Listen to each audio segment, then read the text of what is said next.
Hello students, today we study the next chapter which is conservative force. In this chapter the first topic is work.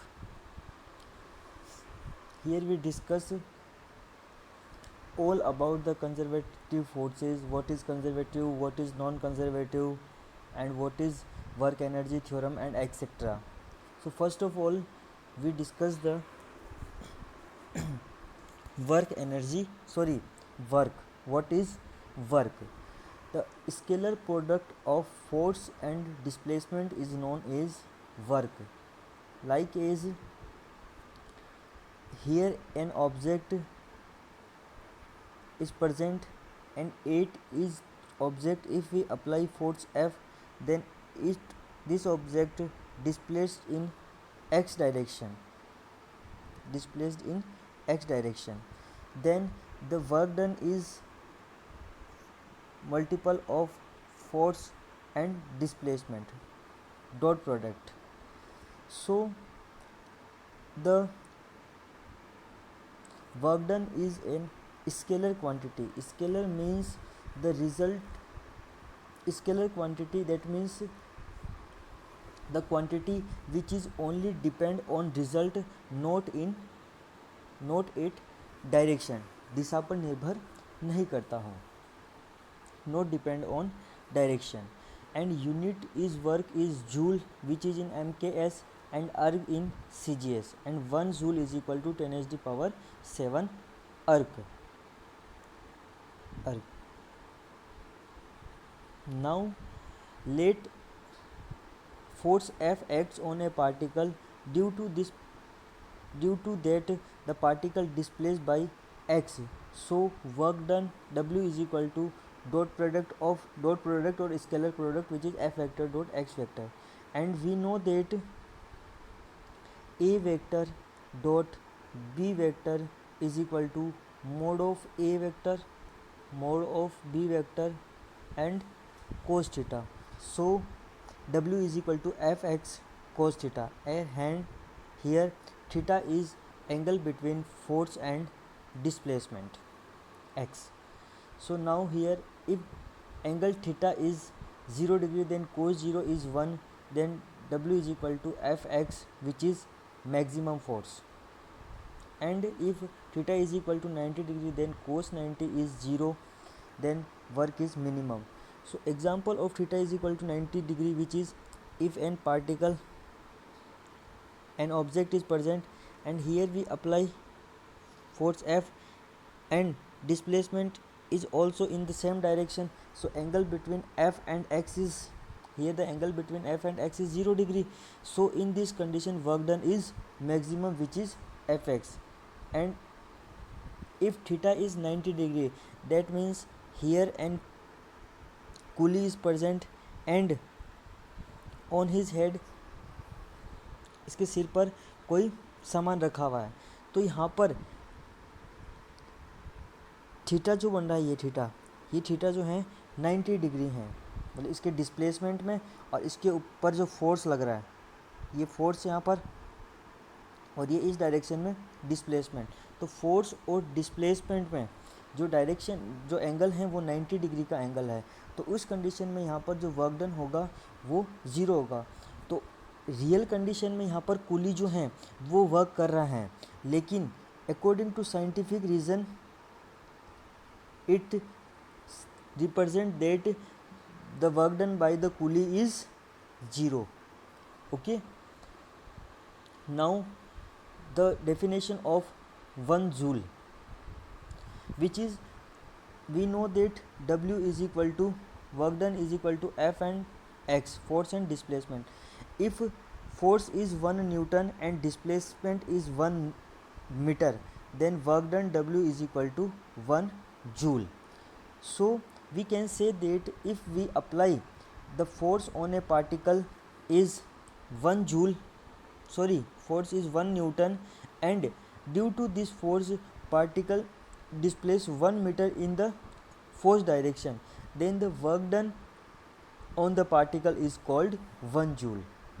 Okay, clear? Now the next topic is restoring force. The restoring force which works in opposite direction of displacement and directly proportional to the displacement is known as restoring force. That is F is proportional to minus x, and if we remove the proportionality sign, then F is equal to minus kx, where k is spring constant. Like is, if an object is connected to a spring, if we displaced it object, यदि हम इस object को इस spring से खींचते हैं यहाँ पर एक्स डायरेक्शन में, तो इसके अगेंस्ट डायरेक्शन में एक फोर्स अप्लाई होता है जो इसको वापस इसकी मिनिमम स्टेट पर लेकर आने की कोशिश करता है। तो उस कंडीशन में यहाँ जो ये फोर्स लग रहा है वो इस एक्स के डायरेक्टली प्रोपोर्शनल है, लेकिन अपोजिट डायरेक्शन में लग रहा है जो इसको वापस मिनिमम स्टेट पे लाने की कोशिश करेगा। तो F is directly proportional to minus of x. And similarly we can say that in pendulum, if a pendulum is present at rest point, यहाँ पर इस पेंडुलम को यहाँ से डिस्प्लेस करके यहाँ लेके आते हैं, इस जगह पर एक्स डिस्प्लेसमेंट किया है हमने, तो यहाँ पर वापस एक इसके अपोजिट डायरेक्शन में फोर्स लगेगा जो इसको वापस इसकी मिनिमम स्टेट पे लाने की कोशिश करेगा। तो यहाँ पर भी रिस्टोरिंग फोर्स की प्रॉपर्टीज अप्लाई होती है। So here we only discuss about 1D. So F is equal to minus kx. If we represent in general form, that means in 3D, where r vector is equal to xi cap, yj cap and zk cap, then F vector is equal to minus k r vector. Now the work done, यहाँ पर हमने इस object को stretch किया इस direction में और इस पे फोर्स लगा इस डायरेक्शन में, तो इसके अंदर टोटल वर्क डन कितना होगा उस वर्क डन को कैलकुलेट करना है स्प्रिंग के लिए।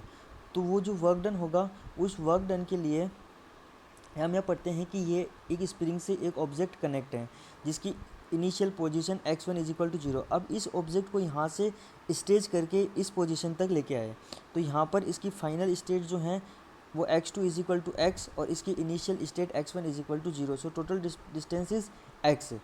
सो here we know that work done is w is equal to fx, and for small displacement work done is small, which is dw, then dw is equal to, put the value of f for spring constant which is minus kx dx that we define here, f is equal to minus kx. So put the value here, f is equal to minus kx, and integrate both side, and here we integrate with respect to x and put the limit of x which is x1 is equal to 0 to x2 is equal to x. So now if we integrate this part x, then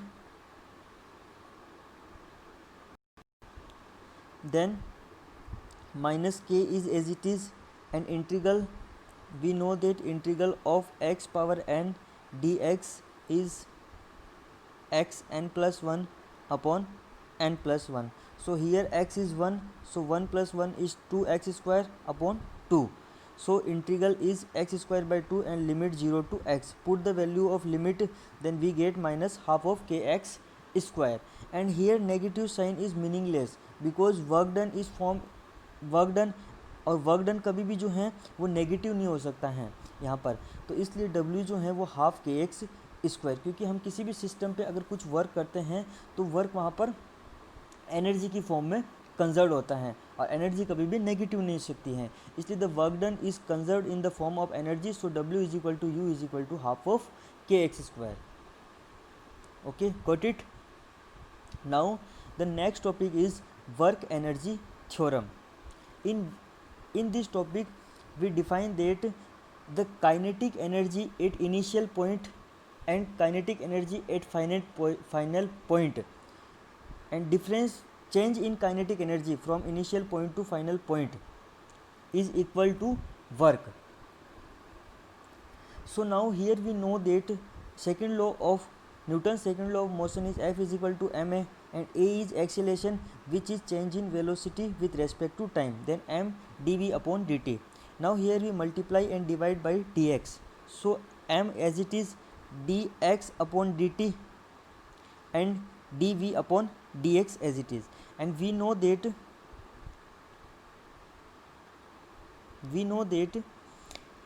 dx upon dt, change in position with respect to time, is velocity, and dv upon dx. Here we multiply this dx, then f dx is equal to mv dv. Now from definition of work we know that w is equal to fx, and for small change dw is equal to f dx. Put the value of equation 1, f dx is v mv dv.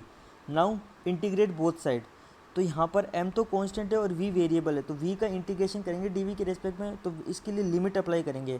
तो किसी भी object के लिए जो initial velocity और final velocity, अगर velocity के लिए तो इनिशियल वेलोसिटी को हम u से रिप्रेजेंट करते हैं और फाइनल वेलोसिटी को v से रिप्रेजेंट करते हैं, या फिर इसको v1 और v2 भी लिख सकते हैं।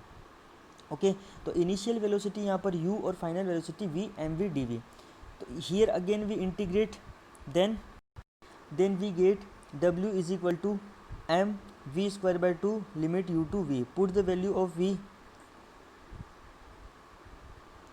then half mv square minus upper limit minus lower limit half m u square, and we know that half mv square is kinetic energy and v is final velocity, so kinetic energy of final kinetic energy, and u is initial velocity, so initial kinetic energy ki. So we write as w is equal to k final minus k initial, which is represented by w is equal to delta k. Here delta k is change in kinetic energy, and we know that change is also defined as final minus initial. So from equation 3 it is clear that when a force is applied on a particle, such as, इस प्रकार से किसी object पर force लगा जाता है, that it's resultant force does not zero, कि इसका जो परिणामी बल जो होगा वो कभी भी ज़ीरो नहीं होगा, then work done by this force is equal to change in kinetic energy. Okay, got it. Now the next topic is conservative and non conservative forces. तो क्या होते हैं कंजर्वेटिव फोर्स? क्या होता है? If the work done by the particle does not depend upon the path, then it in this condition work done by the force is conservative force. That means जैसे यहाँ पर ए से बी कोई path है, अब इस ए से बी पाथ पर हम ऐसे भी आ सकते हैं और इस तरीके से, ये फर्स्ट पाथ है और ये सेकंड पाथ है. तो यहाँ पर चाहे इस पाथ से आ जाओ, चाहे इस पाथ से आ जाओ, या चाहे इस पाथ से आ जाओ, कोई से भी पाथ से आ जाओ, जो इसका वर्क डन होगा, टोटल वर्क डन, वो हमेशा इक्वल होगा. मतलब इसके कहने का मीनिंग ये है कि वर्क डन जो है वो इसके इनिशियल पॉइंट और फाइनल पॉइंट पे डिपेंड करेगा, इसके पाथ के ऊपर डिपेंड नहीं करेगा, चाहे वो किसी भी पाथ से आओ. तो उस कंडीशन में वर्क डन हमेशा इक्वल होगा, और इस कंडीशन में जो फोर्स अप्लाई होगा वो फोर्स होगा कंजर्वेटिव फोर्स. मतलब इसको ए पॉइंट से बी पॉइंट तक आने में जितना फोर्स अप्लाई हुआ है वो फोर्स जो होगा, उस फोर्स के द्वारा जितना भी वर्क डन हुआ है वो फोर्स जो होगा वो कंजर्वेटिव फोर्स होगा. And it's opposite, if the work done by the force is depend on upon the path, then the force is known as non-conservative force. That means the force which is not depend on initial point and final point. मतलब अगर अपन इस path से आए और इस second path से आए, तो दोनों के ऊपर पाथ के इस पाथ के अंदर जो वर्क डन हुआ वो, और इस पाथ के अंदर सेकंड पाथ के अंदर जो वर्क डन हुआ वो, दोनों पाथ के अंदर ए से बी तक आने के लिए जो वर्क डन हुआ वो सिमिलर नहीं होगा. मतलब जो वर्क डन होगा, टोटल वर्क डन, वो पाथ पर डिपेंड होगा. तो और उस कंडीशन में जो फोर्स होगा इस पाथ को कंप्लीट करने के लिए, वो जो फोर्स होगा वो नॉन कंजर्वेटिव फोर्स होगा, in which W A B is not for first path is not equal to W A B for second path. It is the first definition of conservative and non conservative, and here we also define a second definition for conservative and non-conservative, which is here. In this definition, if in any loop, any closed loop, to complete a cycle, the work done by the force is zero, then the force is known as conservative force. That means जैसे ये ए और B दो object हैं, अब इस object में पहले ए से बी तक आए फर्स्ट पाथ, और फिर बी से ए तक गए, तो यहाँ पर एक क्लोज लूप बन गया। तो इस क्लोज लूप के अंदर ए से बी तक आने में जो वर्क डन हुआ पहले, और प्लस बी से ए तक जाने में सेकंड पाथ के लिए जो वर्क डन हुआ, तो टोटल वर्क डन जो है क्लोज पाथ में वो हमेशा जीरो होगा। Total work done by the force is zero. तो उस कंडीशन में जो फोर्स होगा वो फोर्स होगा conservative force. Okay, so we know that W is equal to F D R integral, और here limit is A to B, A से B तक आ रहे हैं तो फर्स्ट पाथ के लिए लिमिट हो जाएगी ए टू बी, और सेकंड पाथ के लिए करेंगे तो लिमिट हो जाएगी बी टू ए। और इंटीग्रल प्रॉपर्टी से हम जानते हैं अगर लिमिट ए से बी हैं और इस लिमिट को अगर हम इंटरचेंज करते हैं बी टू ए, तो यहाँ नेगेटिव साइन हो जाएगा। सो if we change the limit b to a is a to b, then here positive sign become negative sign is equal to 0. So this term goes to right side, then a to b integral a to b f vector dot dr for first path is equal to a to b f vector dot dr for second path. So this is the work done for first path and this is the work done for second path. So WAB first path and WAB for second path is equal, which is also define the first definition of conservative force. And second definition is in any closed loop to complete a cycle the work done by the force is 0, then the force is known as conservative force. And its opposite, if the work done by the force to complete a cycle is not equal to 0, then the force is known as non conservative force. मतलब ए से B तक आने में जो work done हुआ वो plus B से ए तक जाने में जो वर्क डन हुआ, अगर वो work done not equal to zero होता है, अगर वो work done not equal to zero होता है, तो उस कंडीशन में जो फोर्स होगा वो नॉन कंजर्वेटिव फोर्स होगा। And here F vector dot D R from A to B and F vector dot D R from B to A is not equal to zero. And again here we know that from integral properties change the limit b to a is a to b, then positive sign become negative sign is not equal to 0. So f vector dot dr for first path is not, this term goes to right side, is not equal to f vector dot dr for second path. So this is the work done for first path and this is work done for second path, not equal. So from first definition we know that the work done is depend upon the path is known as non conservative force. तो यहाँ पर जो work done है वो path पर depend कर रहा है, मतलब फर्स्ट पाथ के लिए जो वर्क डन है वो और सेकंड पाथ के लिए जो वर्क डन है वो दोनों अलग अलग हैं। तो उस कंडीशन में जो फोर्स होगा वो कंजर्वेटिव फोर्स होगा। और अगर फर्स्ट पाथ के लिए वर्क डन और सेकंड पाथ के लिए जो वर्क डन है अगर दोनों सिमिलर आ जाता है, मतलब वर्क डन जो है वो पाथ पर डिपेंड नहीं कर रहा है, चाहे कोई सी पाथ से जो वर्क डन इक्वल होगा, तो उस कंडीशन में जो फोर्स होगा वो कंजर्वेटिव फोर्स होगा। Okay, got it? Thank you students.